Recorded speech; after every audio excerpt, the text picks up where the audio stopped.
New tonight, police say they've arrested the man who stabbed two people on a subway train as it approached Grand Central during the busy morning rush. It happened just before 7:30 this morning. Fox 5 obtained cell phone video from inside the southbound 5 train. Police now tell us 30-year-old Gavin Ferguson is the man with the knife. He's charged with attempted murder and assault with a weapon.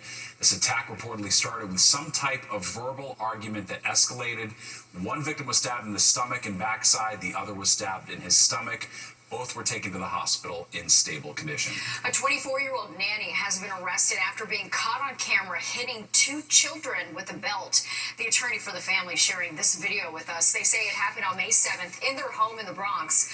The woman, identified as 24-year-old Lakeisha Jackson, was taken into custody today. She is charged with assault and endangering the welfare of the child. She was hired by the family through New York City's Administration for Children's Services. Well, one day after New York City Controller and mayoral candidate Brad Lander was arrested by ICE agents while trying to escort an immigrant out of federal immigration court, Congressman Jerry Nadler and Dan Goldman were denied access to the same area. The lawmakers say ICE told them that since it's technically not a detention facility, they do not have to grant them access. But Nadler and Goldman say they're concerned about the conditions inside the holding area and believe as congressional members they should be allowed in any facility that detains migrants.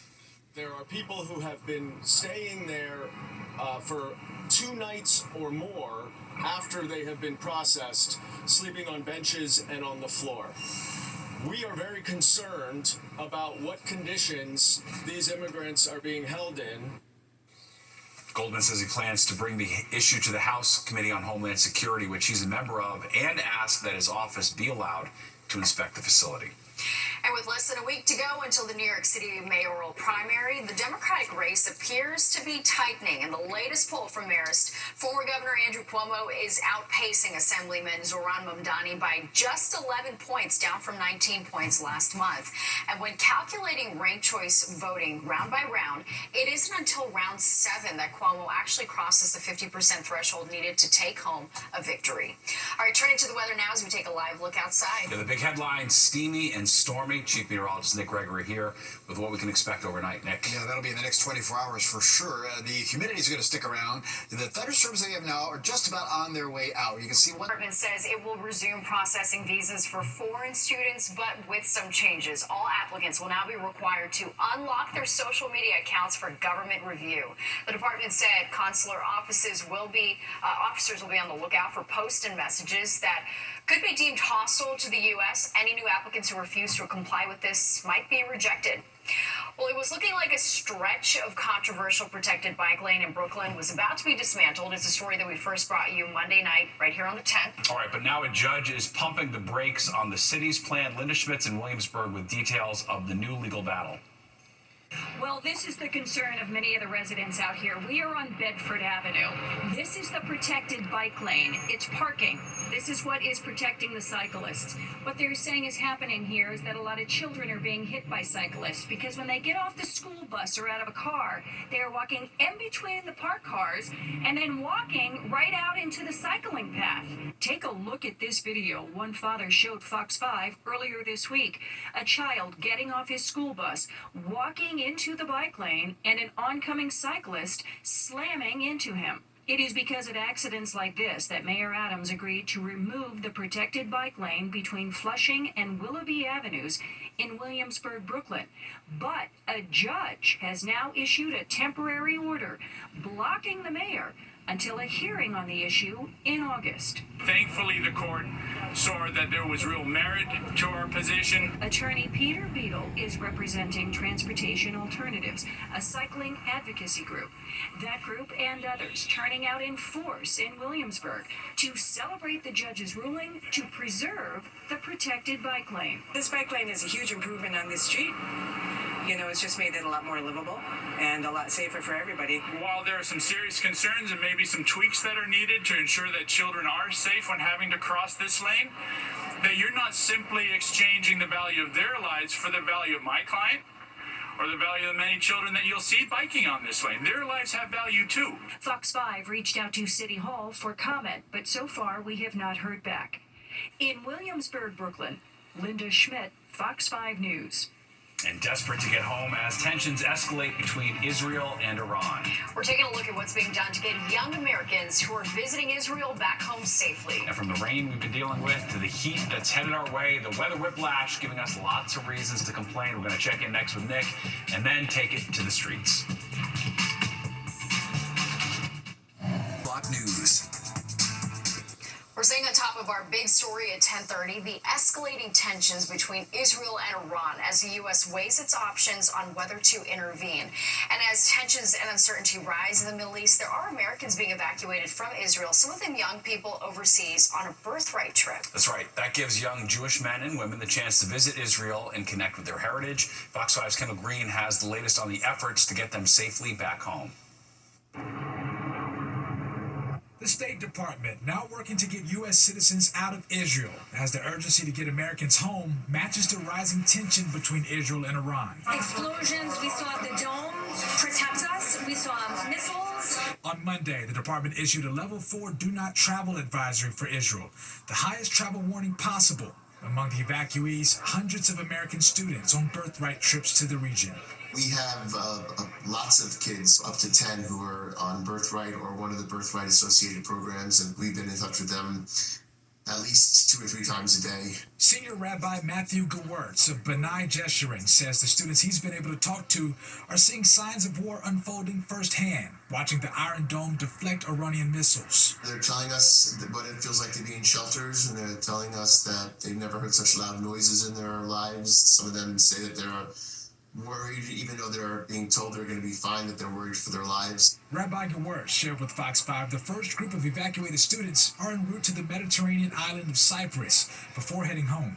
New flights have started to arrive from Hungary, from Rome, from Georgia, from New York. All people who are on the way ended up here. It's constant thing of sirens going off, people having to rush to the bomb shelters.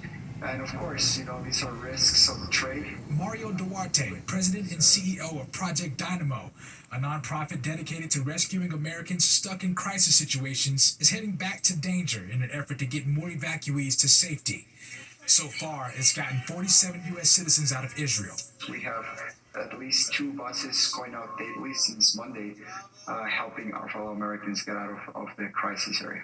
Meanwhile, Gewirtz's role as rabbi during the conflict even more crucial now, keeping those students and their families grounded in faith. We are trying to do everything we can to hold each other up and to remind ourselves that, that hope is possible, a better tomorrow is possible, and we really do believe that. Kendall Green, Fox 5 News. The suspect in a brutal attack on Randall's Island indicted on attempted murder and other charges. Miguel Urad is accused of assaulting Diana Aguadello last month in what police say was one of the worst beatings they've ever seen. Authorities say Urad jumped her as she was riding her bike. She is still in the hospital. Urad, who says he is innocent, is a convicted rapist, recently paroled. The victim's heartbroken daughter spoke after the hearing. So the first thing that happened was we just got out of the car. It was my first time seeing him, and it was hard. I feel like I couldn't breathe. So horrible. She says her mom is doing better, but is still not conscious.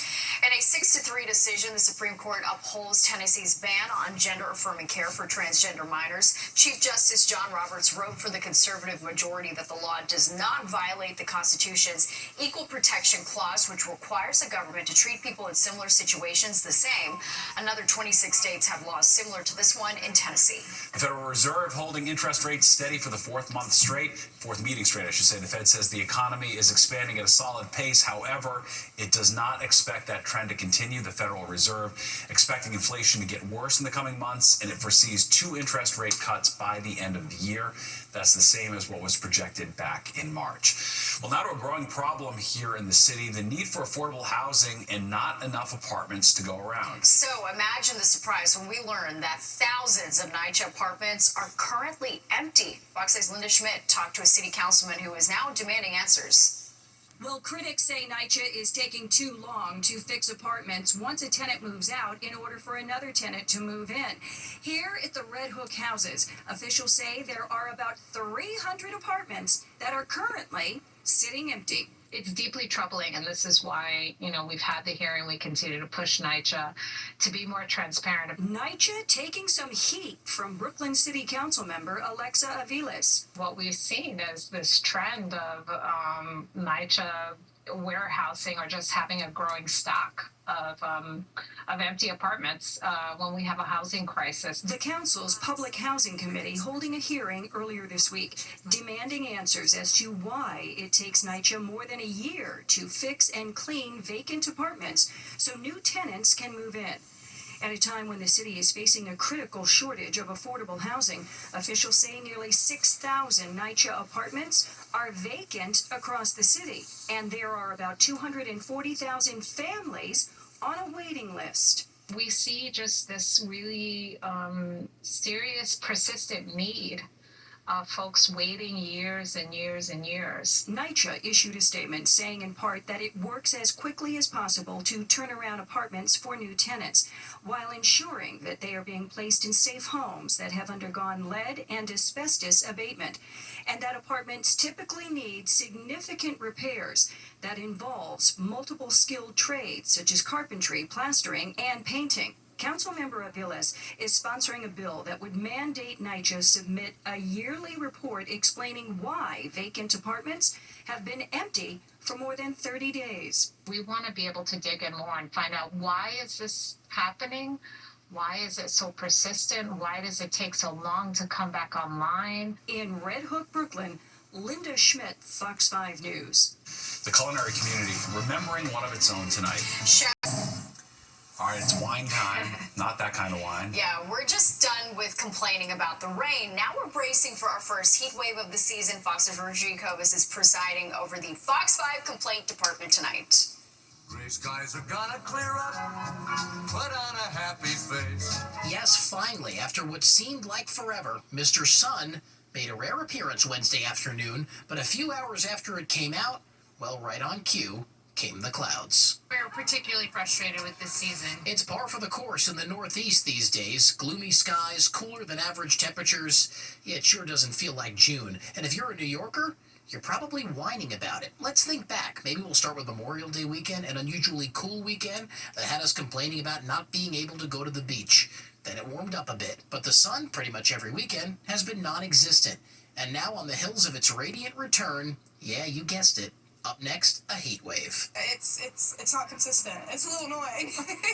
But some feel like it's not necessarily complaining. It's a way to make conversation. It sure seems like we're glum over the forecast. Psychologists say, though, it's not abnormal to feel a certain way about the weather. In fact, it's a disorder that some people suffer from called seasonal affective disorder. It can lead to depression. It can lead to a lack of motivation, lower energy, when we're not getting enough light on a regular basis. I like the summer, but I like the spring. I just wish we had a spring. Can't control it. Mother Nature. Psychologists also reveal that there is a small percentage of people who actually don't like the sunshine and prefer cooler temperatures and even darkness. Let me reiterate that. A small percentage of people, proving that you can't please everyone or anyone. By the way, it's starting to rain again. We're in Rye. Richard Giacobas, Fox 5 News. My favorite activity. Yeah, I know. We're as guilty as anyone. No doubt about that. Let's go to Nick. We bug him all the time, and we're about to be really upset by the pending heat wave. Yeah, what gives, Nick? Why don't you give me some of the other kind of whining, okay, instead of this kind of whining? Well, we always want what we don't have, right? So there's always something to complain about in weather. And the nice thing about weather around the New York area is if you don't like it, well, just wait a little while. Sometimes you got to wait a long while like we've had this spring, and things will change. And they are going to change in a big way. And then again, everybody will be complaining it's too hot, it's too humid around here. Hey, that's a new shot of the city tonight, looking at from lower Manhattan. Looking good. Looking at a lot of clouds out there, and we have 83 and 65 the split. But that's back to average. The sun kind of poked out for quite a bit this afternoon, and we'll have more of that tomorrow, which will warm things up even more. 95-48 the records. Right now in New York, we are holding at 74. That symbol should have changed to just mostly cloudy. Wind is out of the south, but at light. Humidity's high, dew point in the upper 60s. That's pretty uncomfortable. And we do have an air quality alert that is in effect just for southwest Connecticut. That's going to go until tomorrow evening, so keep that in mind as well. All right, let's look at the temperatures again. Mostly low, middle 70s. The exclusion being the Hamptons and Bridgeport.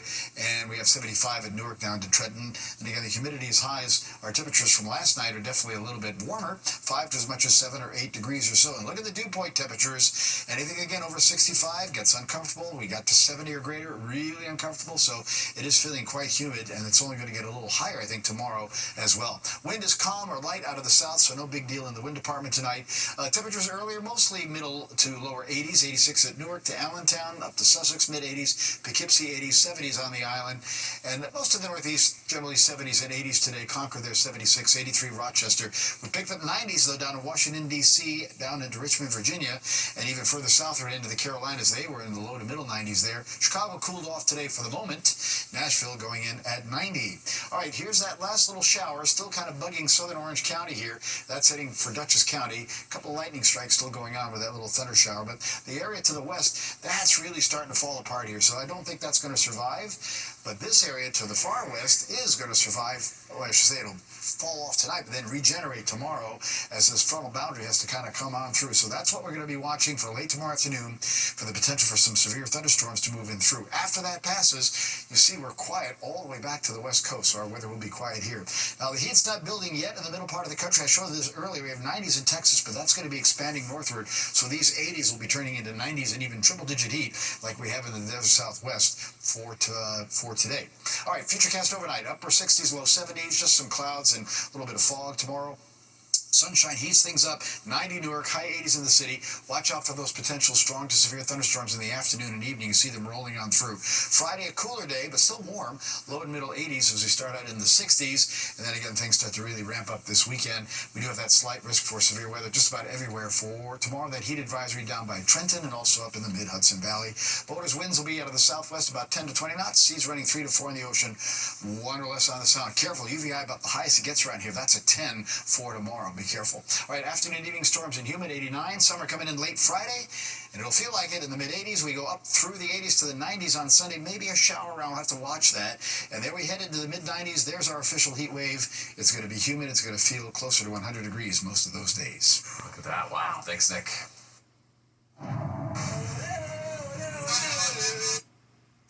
Soccer fans from all over the area heading down I-95 to cheer on Manchester City from England and the Moroccan club Wydad AC at Lincoln Financial Field in Philly for the FIFA Club World Cup. Excited because, I mean, honestly, I thought the only time I was going to see them was going to be in Manchester. I used to watch every game at a bar in New York City, so it's the first game I've been to in person. And I will travel the world for Man City, especially for Foden. Nice. In the end, Man City took the match 2-0. Of course, Fox 5 is your home for all things FIFA and the World Cup. Well, knitting and crocheting used to be something only Grandma would do. But it seems to have skipped a generation or two until now. Get ready to meet the Gen Zers who love grandma hobbies. It's time for this. Picking up a pair of knitting needles isn't just for Grandma anymore. As Fox Eye's Meredith Gorman shows us, more and more Gen Zers are getting in on so-called grandma hobbies. Hobbies that have been around for a while are considered cool again. Grandma hobbies, or grandmacore, is making waves on social media. Activities traditionally associated with grandmothers, now popular with Gen Z. Things such as baking, birdwatching, crafting, crocheting, and knitting, just to name a few. We've had a huge uptick in younger people wanting to get involved in knitting and crocheting. Crocheting especially, I think, has become more popular with TikTok and social media. It's just become really easy, quick project for people to pick up, and like they get to make their own crafts and like clothes and little toys. It's really fun for everyone.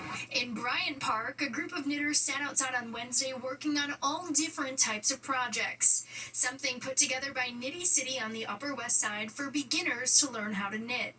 Young people are being influenced off of social media platforms to pick up these new hobbies, or can even learn how to do them. I think TikTok helped propel it just because you can see the results. So it looks like something that anyone can do. One thing about these hobbies that makes them unique is that they don't require require being on your phone, and the lack of screen time has been appealing for some people who are looking for ways to decompress and relax. I just really developed it, I would say, after the pandemic and living on my own, just having something to do in my free time. It's not being on my phone or my other hobbies. Meredith Gorman, Fox 5 News. There you have it. You're in the moment. I love it. It's a hobby that can last your lifetime, no doubt about it. All right, there's more of the 10 o'clock news straight ahead. But first, here's a look at what's coming up next at 11 on Good Night New York.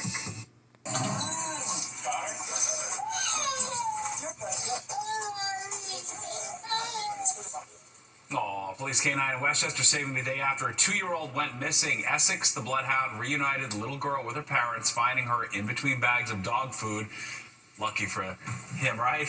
At a Tractor Supply store on Monday in Somers, and we're happy to report that mom, dad, and toddler are all doing fine. Yeah, wow. Yeah, good dog. Good place for the kid to get lost, too. I know. Dog, Yeah. right there. No the nose problems. goes right to the Exactly, dog food. Right, Yeah. smart. All right, well, that does it for us tonight. Have a great night. We'll see you tomorrow.